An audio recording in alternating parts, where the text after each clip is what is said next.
Japanese inspired yung ating house model dito, no. From here meron tayong provision for lanay, no. Yan. Meron tayong access door. Yan yung ating service area po mga kabahay, no.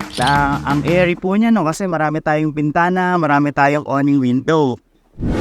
Kumusta po kayo lahat mga kabahay? Ako pala si Rod, no, RRCP Realty.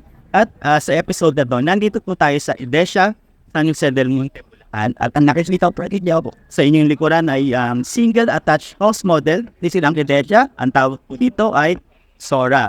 Tinry po siya sa Japanese word na sky. Para po mas ma-visualize po ninyo yung interior as well as specification po ng house model na to. So tara, samahan ninyo ako mga kabahay. Kumusta po kayo lahat mga kabahay? Ito po ang single attached na house model dito po sa Edesha, San Jose del Monte, Bulacan, no? Ang pangalan po ng kanyang house model is Sora. Ayan. So derived po yan sa Japanese word na sky. Ayan. So Japanese inspired yung ating house model dito, no? Makikita po niyo dito, very spacious, no, yung kanyang lot area. Meron tayo dito setback sa harapan. Well, typically yan tulad nitong sa house model natin, you can convert it into pocket size garden, no. So from here meron tayong provision for carport.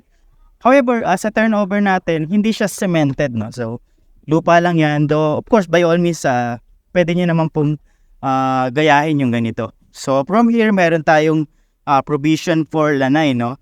Yan. Meron tayong access door. Yan, from this side mula doon sa loob. Pasukin natin mamaya yan. And meron din tayong setback dito sa likuran, yung ating service area po mga kabahay. Pakikita po ninyo sa likuran, ang airy po niya, no, kasi marami tayong bintana, marami tayong awning window. Yan, so pasukin natin yung interior naman mga kabahay para ma-visualize po ninyo yung turnover mismo. Yan, so nakabukas na itong pinto. Yan. So pagpasok po ninyo, meron po tayo ditong sliding window. Dito po nakaposisyon yung ating breaker. Yan, so meron tayong mga electrical fixtures.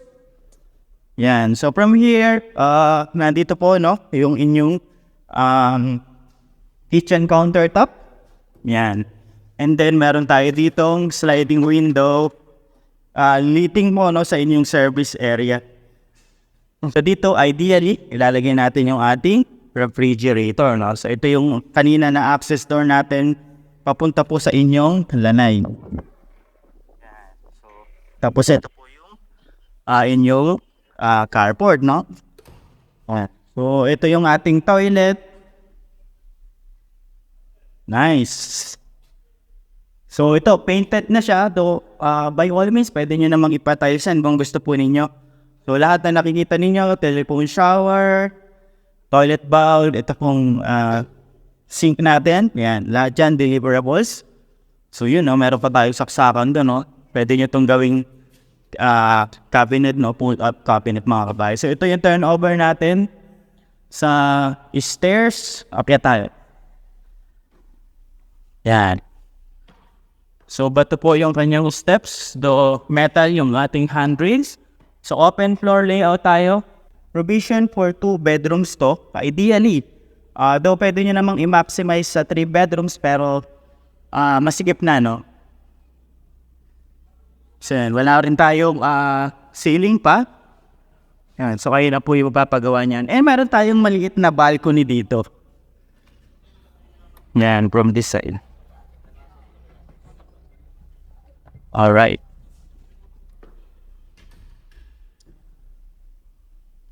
Alright mga kabahay, so there you have it sa ating deliverables or turnover unit ng ating single attached na Sora dito po sa Edesha.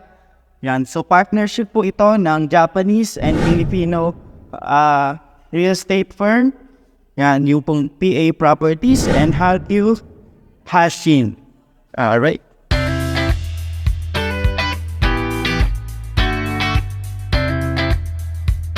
Kung kayo po ay interesado at kung kayo po ay naghahanap ng premier affordable housing na malapit po sa Metro Manila, you might want to consider po itong single attached dito po sa Edesha, San Jose del Monte, Bulacan.